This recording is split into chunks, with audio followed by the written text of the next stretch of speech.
This particular video was prompted by a comment that I saw on a YouTube video about the new Disney Plus show, Secret Invasion.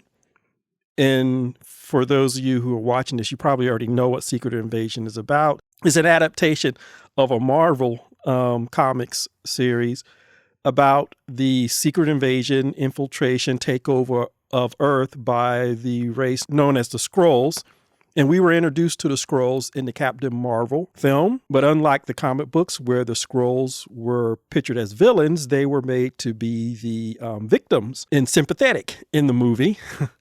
Although Secret Invasion is kind of hinting at the real nature of the Skrulls and why the Kree, their mortal enemies, were hunting them down across the universe. That's what Secret Invasion is about. And the main star, the vehicle of this, is Nick Fury, which is played by Samuel L. Jackson. I did a video before talking about the black male actors. I'm going to do one on the female actors and just in general just talk about the MCU's treatment or lack of treatment and development of their black characters. But in that video about the male characters in general, I talked about how Rhodey was supposed to get a series, Armor Wars, and they instead switched that to a movie. And at the time I said that that might not be a bad thing, considering that Falcon got a whole series, but yet we didn't learn anything about him. Nothing. It was amazing. And so I said, maybe it was for the best that Rhodey didn't get a whole TV show, which didn't delve into his character either, so that it was so blatant and in our face. And I speculated that we didn't know what was going to happen with Nick Fury, and we would have to wait and see, because I made that video and uploaded it before the first episode of Secret Invasion dropped. Well, we got Secret Invasion, and right off from the start, we were being told by characters, Maria Hill in particular, and another character played by Emilia Clarke, very fantastic character. I love her performance. Both of these women are telling Nick that he's too old and he's not ready for this fight. Talos kind of says that, but in the first episode, we see a withered, older looking, Nick Fury. Basically looks like he's a bum, really, even though he was up on a space station putting together the most advanced and complex aerospace defense system in the history of mankind. He looked like he just came off the street, which was kind of odd, and it didn't fit with somebody who's overseeing the development of this Saber. I believe they're calling it Saber in the MCU. This advanced space station. But, I'll get into that later. But anyway, he comes down to Earth and he's being told by these women that he's not ready. And basically, Talos is saying it himself, but his time will come in the next 2 episodes. And so it's interesting. It's tense. It's different. It's serious. It's adult. It's a totally shift from what we got with She-Hulk. But, I begin to have this strange feeling that this character was being not dumbed down, but lackluster. And again, everybody's saying he's too old, he's out of it, he should retire. It didn't sit well with me. So we go into episode 2. And the abuse, as Nick Fury himself says, it continues and it gets worse. Now you have Talos basically saying the same thing, or Talos, that's how they pronounce it. He's basically saying the same thing, that Nick broke his promise. And again, when that's mentioned in the first episode, they mentioned Carol Danvers. And so everybody who was commenting on it was like, well, why is everybody blaming Nick? He's just a human being. Why not Carol Danvers? Well, in the second episode, we find out why, because he made a personal promise to this group of Skrulls to not only help them, but their people. And to Gravik, which is introduced by a character who we later find out is Nick's wife, who's a Skrull. And so essentially, Nick has an adopted son. It doesn't all click, but you begin to, that uneasy feeling keeps going on, that they're really going heavy on this character, really digging into this character, not developing him, but tearing him down in a way. And then you have the infamous scene with Rhodey, which made everybody believe that Rhodey was a Skrull because of the way he was talking to the Nick Fury. And he basically tells him, when Nick Fury appeals to him as a fellow black man, that we didn't take all this power out of the hands of spoiled white men just to not use it or give it back. And Rhodey basically says, well, we didn't also take it to give it over to incompetent people who look like us. And he was talking to Nick Fury, and it was a very in-your-face type of thing. I mean, Nick Fury is fired. He's out. And it's like, he looks like a broken man. And then we come to episode 3, and we find out from his wife that not only did Nick change after the blip and he just totally hid out in the space station. And again, he's supposed to be there building this advanced aerospace defense system, the most advanced one in the history of mankind, but we don't see him ever. And I'm going to get to that. But we're not only told that he chose to hide out, and everybody's been saying that for 3 episodes, but we find out before the blip, he was an absentee husband. And by extension, because we now know that he took Gravik under his wing, basically almost like an adoptive son. So he became an absentee father by default. And so the tearing down of this character, both before and after the blip, is now magnified in episode 3. And then we have Talos with his big speech. He actually has a couple of them in the episode. First of all, he makes Nick Fury apologize, basically crawl back to him by admitting that he is worthless without Talos. And Nick does it because in the previous episode, when Talos, it reveals that, no, there's about 1 million Skrulls on Earth, Nick loses it and tell him to get the hell out of the train car. In this episode, he's made to apologize and acknowledge that he's useless without Talos. And it's like, what? And then later, it's explained. It's revealed that those Skrulls that he made that personal promise to in the beginning of episode 2, they went to work for Nick Fury, and Nick Fury became Nick Fury because of all the work that they did. Every terrorist threat that was stopped by them, every time he got a promotion in S.H.I.E.L.D., every time he got dirt on people so that he could manipulate them, all of that was because of what the Skrulls did for him. And the funny thing about it is not funny, but the interesting thing is Nick Fury doesn't dispute anything that Talos is saying to him. The only thing he can say at the end of this monologue, basically, is like, is there anything, do you want to throw some more abuse at me? He doesn't disagree with anything. What they're saying is that they've helped each other, and Talos says that he's a smart, resourceful person, but he wouldn't have been anything without them. His career became much more charmed because of the 19 or so Skrulls that were doing all the hard work for him.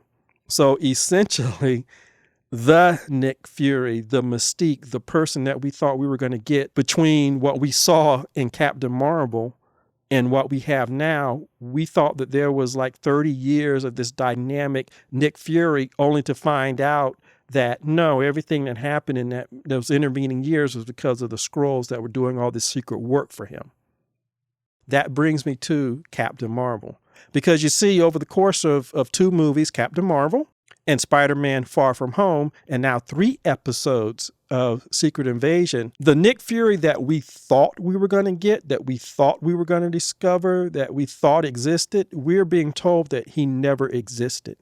And in many cases, I feel like this is even worse than, say, like Falcon and the Winter Soldier, where we never get any backstory for the Falcon. We never really get to see who he is. I think in some ways, this is even worse because we're being told that this character that we thought existed never existed. And that's really damaging. And I know there's 3 more episodes. Unless everything that everybody's saying is a lie, there is no badass Nick Fury to go back to because it never existed. And we were shown this in Captain Marvel. When that movie came out, there were 2 problems that people have with Nick Fury. First of all, the Nick Fury we saw is not the Nick Fury that we later got, and it was a Nick Fury who himself was talking about just looking at retirement. And in this 3rd episode, Talos basically said that you weren't making your way up through the ranks. You were stalled. You were nothing until you started working with us. And that's what we saw, and that bothered people. But the other thing that bothered people about Captain Marvel was how Nick Fury lost his eye. We were told in the Winter Soldier that it was some kind of operation or he trusted somebody and it went wrong and he lost his eye. But when we see Captain Marvel, we find out that a cat scratched him. Now, I know it's a Flerken or whatever, and it's a beast that has tentacles and stuff. And if the Flerken was in that mode and had hit Nick Fury or grabbed him and his eye got messed up in that way, okay, that would have been more dramatic. But no, the Flerken was in cat mode and it simply scratched his eye. And everybody coming out of that site, that just takes so much away from the mystique of Nick Fury. But we still had hope that in the intervening 30 years, that kind of shallow, lackluster Nick Fury would turn into the Nick Fury that we know. And then leave it to Secret Invasion by the third episode for us to find out that that Nick Fury never existed. The one that was in our mind never existed. And then we have Spider-Man Far From Home, where that Nick Fury is trading all these memorable one-liners with Tom Holland's Spider-Man. And we get to the end of the movie just to find out, oh no, that's not the real Nick Fury. That's Talos and his wife pretending to be Nick Fury and Maria Hill.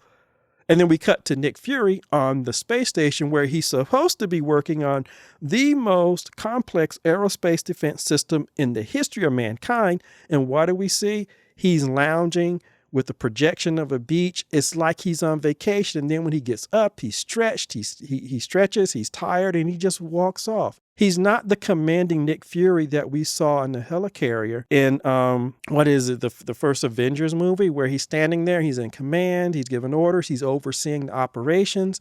If he's on the space station, Saber, putting the stuff together, why didn't we see that Nick Fury? Why did we see one who's lounging around?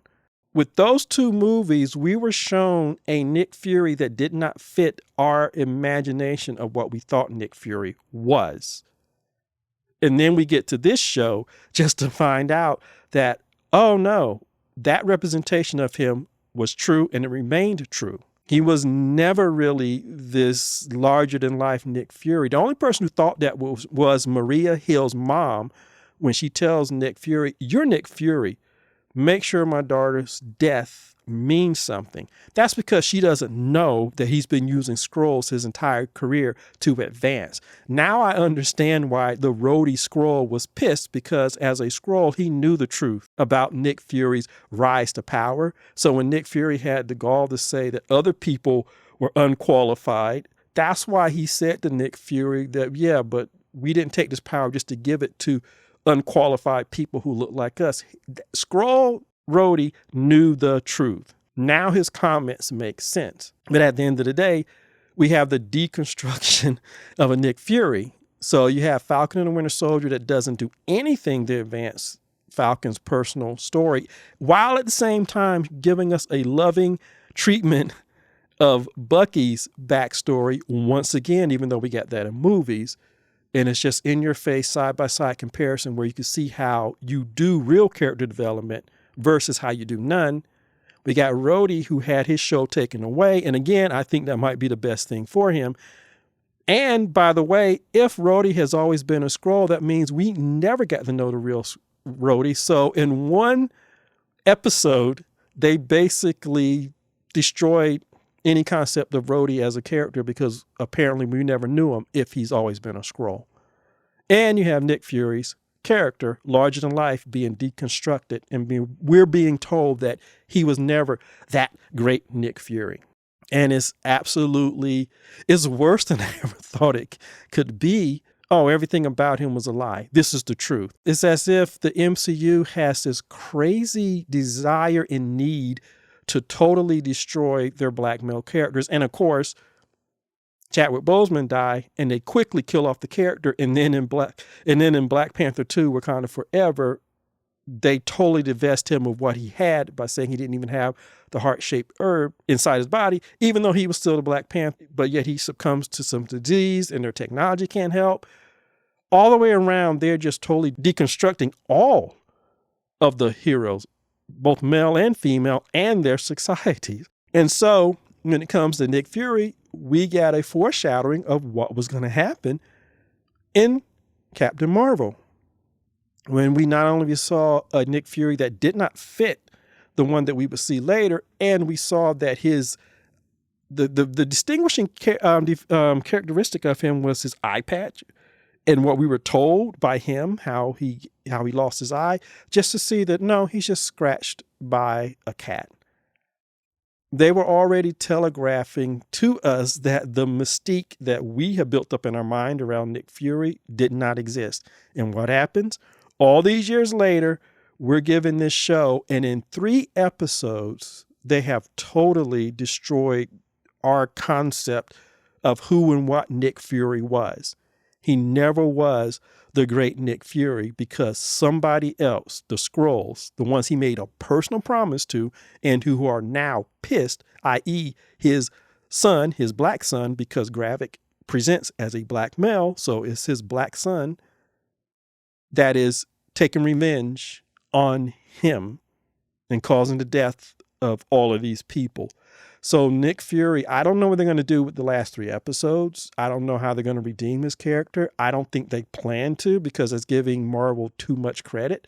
And they've shown very consistently that when it comes to their black characters, period, the only thing they know how to do is deconstruct, destroy, undermine, not build up, not the same way that they do to the Tony Starks and the Thors, even Black Widow, who belatedly got her movie. They at least managed to uphold her character by having other people react in a positive way to her being gone, and how much they've lost, the team has lost with her being gone. So they at least play her up that way.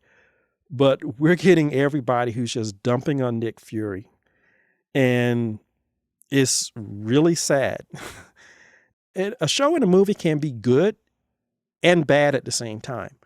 It can do 2 things. It can be objectively well written and good cinematography. At the same time, it can be very detrimental.